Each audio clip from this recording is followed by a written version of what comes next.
The sound of ridicule cut through the air at Camp Pendleton's shooting range. 30 Marines in their combat uniforms stood in a line, grinning and muttering as a woman set down an eye-catching pink Barrett rifle on the metal table. "Did you bring a toy from home?" Gunnery Sergeant Michael Rodriguez mocked, his tattooed arms folded tight, his tone full of contempt.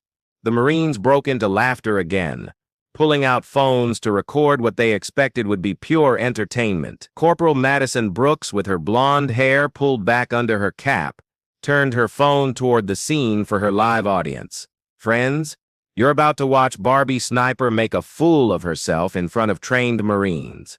The woman showed no reaction. Emily Carter, 28 years old, wearing a worn gray shirt and old military pants, moved with quiet focus. Her hands trembled in a steady pattern, not because she was scared, but from nerve injury that only war veterans would understand. Insults flew through the air. Money changed hands on bets. Cameras kept rolling, but in under 20 minutes, every laugh would turn to stunned silence. If you've ever watched someone get written off because of their appearance, drop a salute below, and share with me what part of the world are you from. The mocking laughter swept across the morning air at Camp Pendleton like a wave. It was harsh laughter, cutting and brutal, the type that wounds before anyone speaks a word. Standing in the middle of it all was a woman who seemed too plain to belong there at 7 in the morning on a Marine Force recon range. Her name was Emily Carter, age 28. A faded gray shirt, military pants, still marked with old dirt from a different time, and resting in her grip on the cold metal table was a weapon that made the whole group burst into hysterics. A Barrett .50 caliber rifle, yes, but covered in a stunning pink finish. "Did you grab that from your kid's toy box?" Gunnery Sergeant Michael Rodriguez shouted, his voice booming across the space. His muscular, tattooed arms crossed over his chest as he towered above her shorter frame. "What comes next, cartoon sticker?" The 30 Marines watching exploded with amusement, some bent over laughing, others grabbing their phones to capture the moment. Corporal Madison Brooks, who called herself Marine Barbie and had 50,000 Instagram fans, aimed her camera to document everything. "All right, everyone," she said to her viewers with a sneer. "We have a civilian here who thinks she can shoot." She brought her pink rifle to a Marine test. "Let's watch how quickly she fails." Emily gave no answer. She simply continued pulling gear from the scratched trunk of her old Honda Civic parked close by. The car itself looked like it had survived tough times. Every mark and dent told a story of hardship endured. She moved with care, setting down her case, fixing straps, arranging her equipment. Her hands shook as she worked. On the surface, it seemed like nervousness, but Master Sergeant Jake Sullivan, positioned near the ammunition area, recognized something different. He'd witnessed that kind of shake before. Afghanistan, 2012. A base under attack. The medic who rescued everyone had shakes like that afterward. Damaged nerves from too many close encounters with danger. He studied her carefully.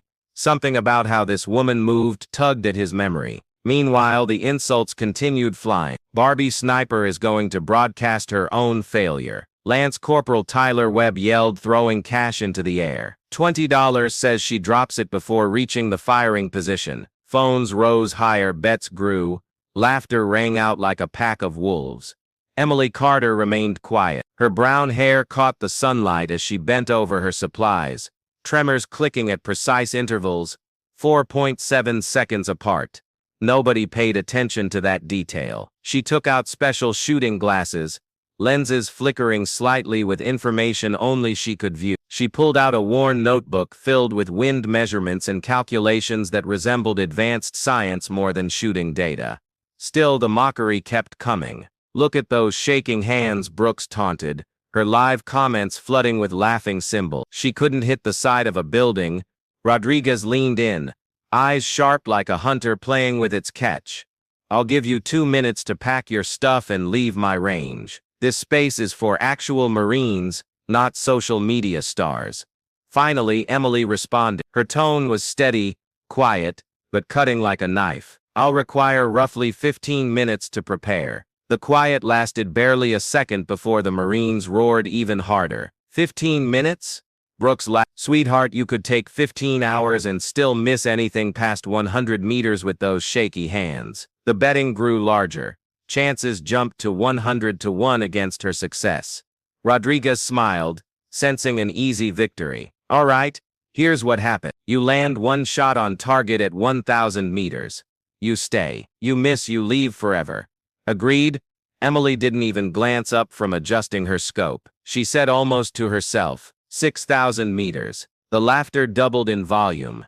Some Marines dropped to their knees, holding their sides. Lady, the world record sits at 3,500 meters. Rodriguez chuckled, shaking his head in disbelief. Made by a Canadian Special Forces shooter. Perfect weather, special ammunition. You're not just insane, you're scientifically impossible insane. Phones recorded every moment. Live broadcasts exploded with thousands watching and mocking the delusional woman with the pink weapon. But Sullivan wasn't joining in. He watched her touch a pair of dog tags beneath her shirt, eyes briefly closing in a quiet ceremony only soldiers understood. How she controlled her breathing, military breathing, breathe in for 4, pause for 4, breathe out for 4. How her hands trembled, not from panic, but with purpose. And then Colonel Patricia Hawkins walked in, commanding and stern. Her arrival immediately reduced some of the chaos. Sullivan moved closer. Colonel, he said quietly, that woman is using Phantom Protocol. Hawkins went rigid. That's not possible. Phantom Protocol is classified beyond top secret. Only 12 people alive know about it. Then count 13, Sullivan said under his breath. At the shooting position, Emily Carter lowered herself down with the smoothness of someone who had repeated this action countless times. She positioned her rifle, reviewed her notebook, adjusted her glasses, her breathing matching perfectly with her tremor. Each gap created a moment of absolute stillness. Rodriguez called out, 10 minutes, Princess, 10 minutes before reality proves you wrong. But the Marines weren't finding it quite as funny anymore. Something about how she moved made them uneasy. Too composed, too exact, not the chaos of an amateur out of their depth. Emily spoke 6 words. Her voice held an edge that sliced through the noise like a razor. Clear the area behind me. Several Marines backed away before catching themselves. Rodriguez laughed uneasily. Back blast, lady. That's not a rocket weapon. But Sullivan was already motioning people to move further back. His gut screamed. Something major was about to unfold. The countdown started. 10 seconds. Phones lowered. Hearts stopped. 5 seconds. Fog cleared just enough to show the distant steel targets. Barely visible dots, 6,000 meters away. 3 seconds. Emily's finger rested on the trigger, gentle as air. 2. Her tremor stopped, perfectly synchronized. 1. The rifle roared. Not the sharp snap of a typical Barrett, but a deeper, stronger sound that seemed to warp the air around it. The kickback disappeared, absorbed as if the pink rifle swallowed it completely. A shimmering trail stretched across the range. 8.7 seconds of total silence. Through the viewing scopes, the Marines witnessed the unbelievable. A hole punched dead center through the target 6,000 meters distant. Then another plate behind it. Then another. The bullet tore through 5 metal slabs designed to stop 50 caliber rounds. Silence crashed down across the range. No laughter remained, no insults, only shocked expressions, dropped jaws, phones frozen in shaking hands. The pink rifle, the morning's biggest joke, had just rewritten the laws of physics. Emily Carter slowly engaged the safety lock. Her trembling hands lowered the weapon. She didn't even acknowledge the crowd. The only noise was Rodriguez whispering. His voice cracked and hollow. That can't be real. The range fell completely quiet. Not the easy silence of a training session, but the shocked stillness of people whose entire view of reality had just shattered. 30 Marines stood motionless. Phones still raised, but no longer filming. Eyes enormous and mouths hanging open. A pink-colored rifle had accomplished the unthinkable. A 6,000-meter shot, punching through 5 steel slabs like paper. Corporal Madison Brooks, the streaming celebrity, lowered her phone for the first time that morning. 20,000 viewers had just witnessed something impossible unfold, but even her camera couldn't capture the electricity filling the air. Emily Carter slowly bent to pick up her spent shell casing. Her gray shirt shifted slightly as she leaned down. Master Sergeant Jake Sullivan spotted the glimpse before anyone else. His breath stopped in his chest. Ink, a tattoo, not ordinary ink, but a symbol burned into his mind from classified meetings years earlier. His stomach turned cold. Colonel Sullivan said hoarsely, moving toward Patricia Hawkins. His voice carried despite the quiet. She has the mark. Phantom 7. Hawkins's blood went ice cold. That can't be. Phantom 7 was eliminated in Kandahar 5 years back. I personally read the mission report. Then explain what we just witnessed. Sullivan replied, eyes locked on Emily. The murmurs began in the group. Marines nudged each other, confusion written across their features. Phones buzzed with exploding alerts. The live stream chat, now jumping past 25,000 viewers, was a war zone of disbelief. Before Hawkins could push harder, a new noise split the morning air. Helicopter blades, not the steady, familiar rhythm of Marine Corps aircraft. These were darker, sharper, wrong, flying too low, too aggressive, too fast. No identification, no numbers, ghost machine. Emily's head jerked toward the horizon. For the first time, emotion crossed her face, jaw clenched, eyes hard, recognition heavy in her expression. Get inside the building, she commanded, voice cutting like steel. Immediately the Marines paused, their instincts clashing with confusion. Who was this trembling-handed woman to issue commands? Sullivan didn't wait. His combat sense screamed louder than military rank. You heard the order. Move. Captain James Harrell repeated the instruction. Inside, Marines, that's a command. Boots hammered against concrete as Force Recon rushed into the reinforced structure, grabbing whatever weapons and equipment they could reach. Rodriguez lingered a moment longer, staring at Emily with wide, disbelieving eyes. Who are you? He pressed. Really? Who the hell? The helicopters roared closer. No announcements. No warnings. Just the unmistakable sound of predators approaching. Inside, Marines slammed the heavy door closed, locking firing positions.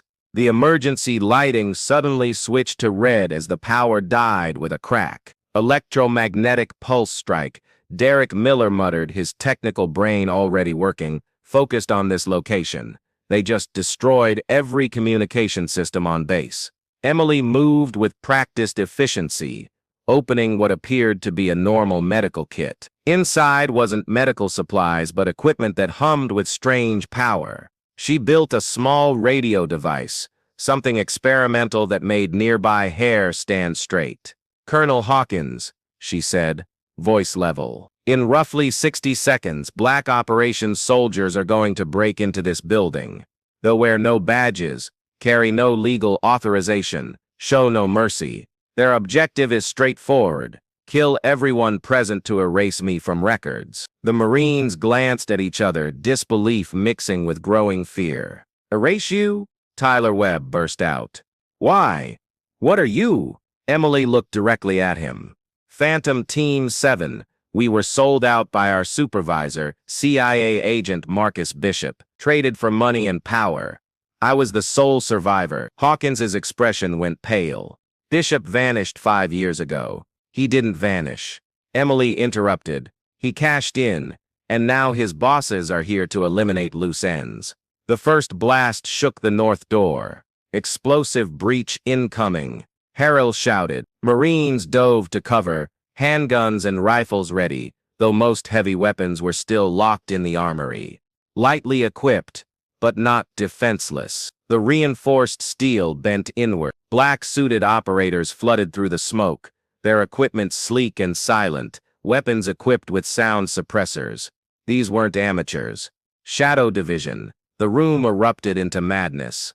Gunfire cracked through the red-lit fog. Marines fired back, outmatched but refusing to break. Emily Carter moved like a hurricane through the bullets and haze, her pink rifle reassembled in moments. The shake in her hands disappeared every time she pulled the trigger. The rhythm of her nerve injury became a clock of precision.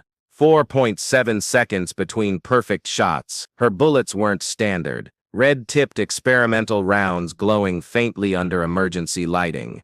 The first shot hit an operator, not only piercing armor, but destroying the night vision equipment of everyone around him. The second intercepted a flashbang grenade in midair, exploding it harmlessly above the room. Rodriguez blinked, his earlier mockery now a painful memory. The woman he'd called Barbie Sniper was cutting through elite CIA black operations with accuracy that defied belief. Northwest corner, 2 attackers, she announced. Rodriguez turned, but her shots came faster. Both targets dropped before he even aimed at them. Reloading.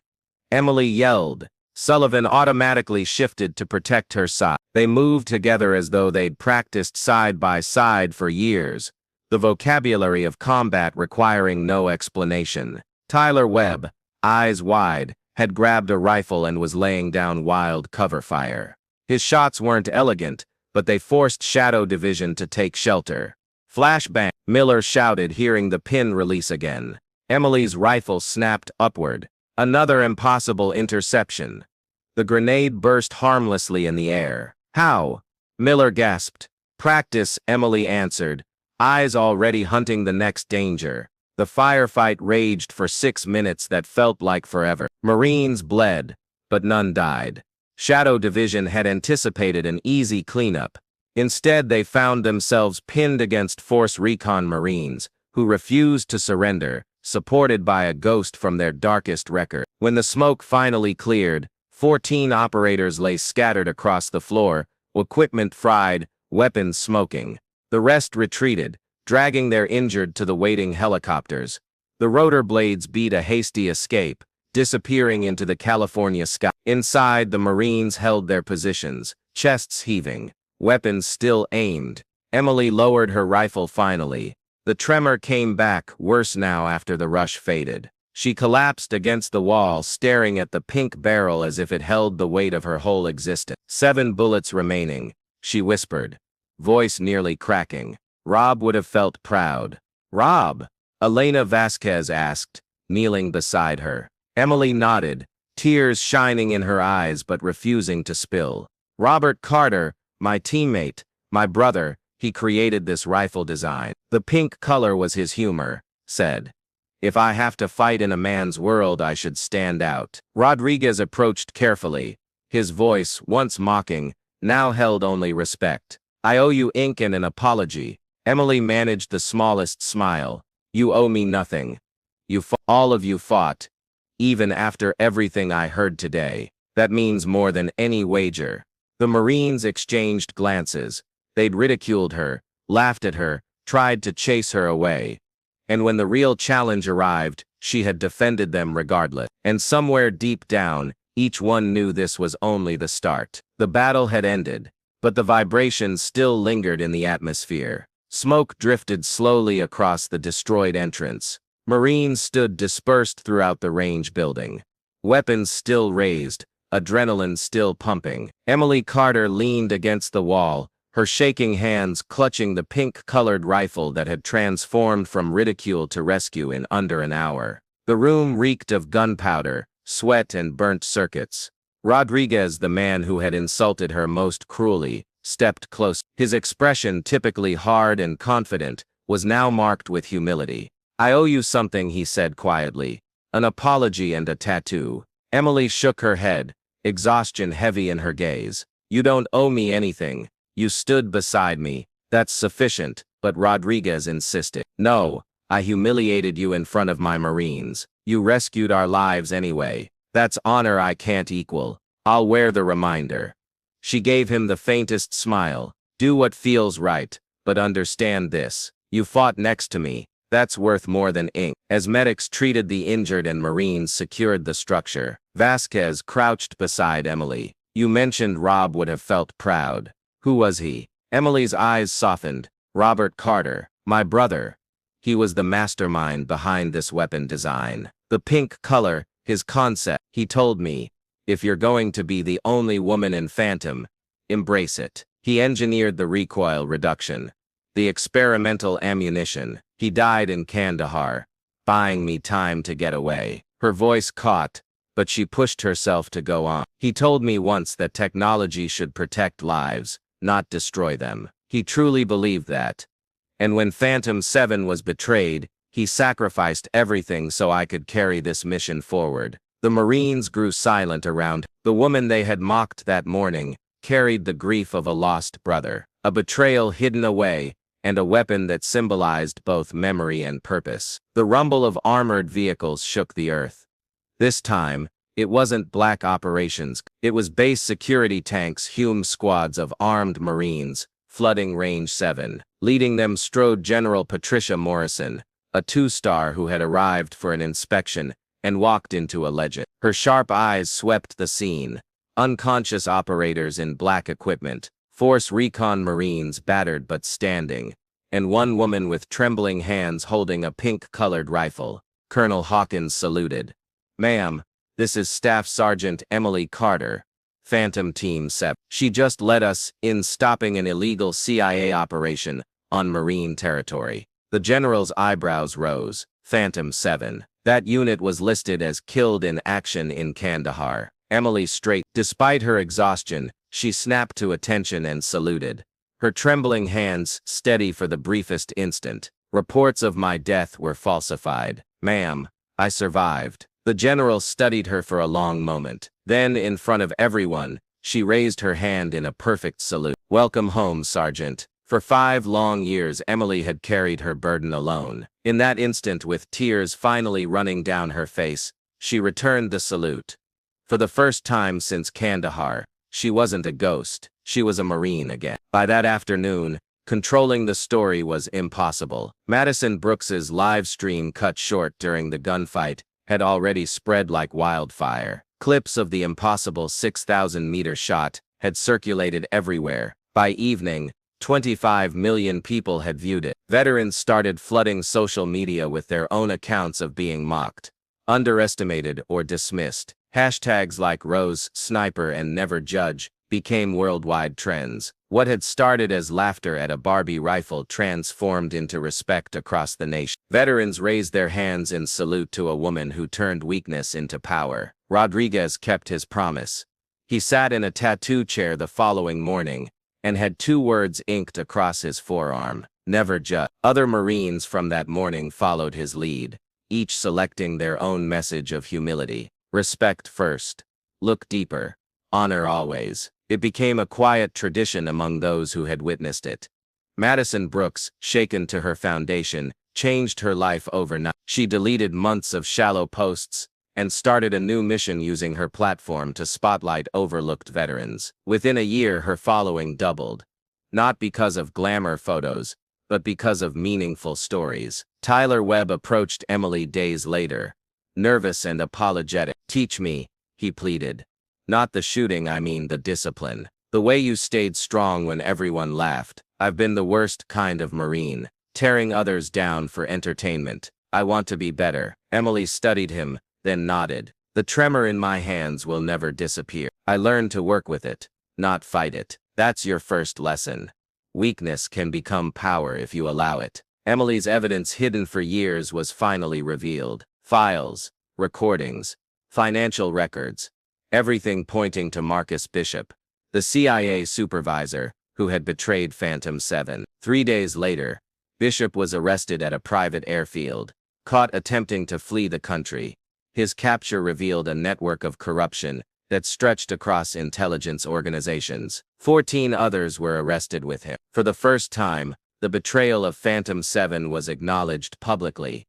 Their names were cleared, their honor recognized. At Arlington National Cemetery, fresh gravestones were unveiled for her teammates. Families assembled, tears falling as long-buried truths were finally spoken openly. Robert Carter's stone carried the words "inventor friend." His legacy continues in every impossible shot. Emily stood at attention, trembling hands wrapped in dress-white gloves, and saluted, until her arm ached. For the first time, grief and pride merged in peace. Months later, Emily was officially brought in as an instructor in the Marine Corps' Advanced Shooting Program. She stood before a formation of young Marines, her pink rifle gleaming under the sunlight. "You'll hear about the 6,000-meter shot." She told them about the impossible rifle, the impossible mathematics. "But what matters is this: 30 Marines stood with me when it counted, even after mocking me. That's the real lesson. Her trembling hands didn't matter anymore. Her voice held strength,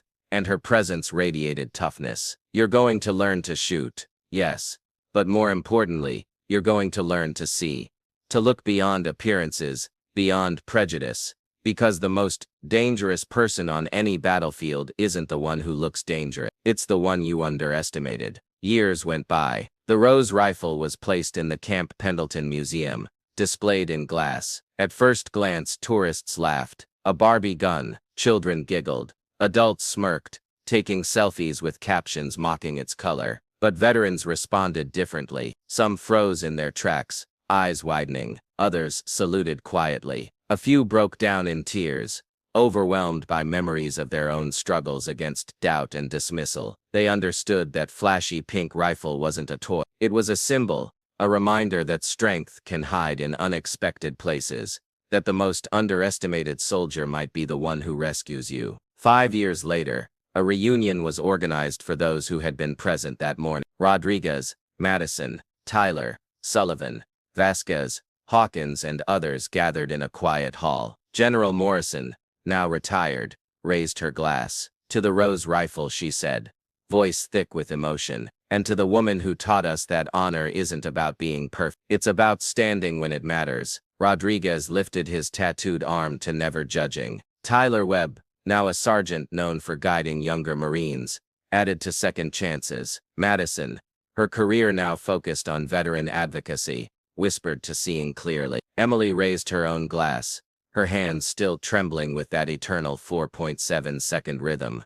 To Robert Carter, who believed technology should protect lives, not end them. And to all of you for proving Marines don't abandon anyone, even someone mocked for carrying a pink rifle. Laughter followed, not the cruel laughter of that morning, but warm welcoming laughter born of family. As the sun dropped over Camp Pendleton, the rifle gleamed in its museum display, forever misunderstood at first sight, but honored by those who knew the truth. Visitors would stop, curious, doubtful, or dismissive. But some, especially those who had been underestimated in their own lives, would pause, salute, and whisper a quiet thank you. Because Emily Carter's shot wasn't just about 6,000 meters. It was about breaking through prejudice, destroying arrogance, and proving that strength isn't always loud or obvious. Sometimes it trembles, sometimes it wears scars, sometimes it's painted pink. Her legacy lived not in the weapon, but in the changed hearts of every Marine,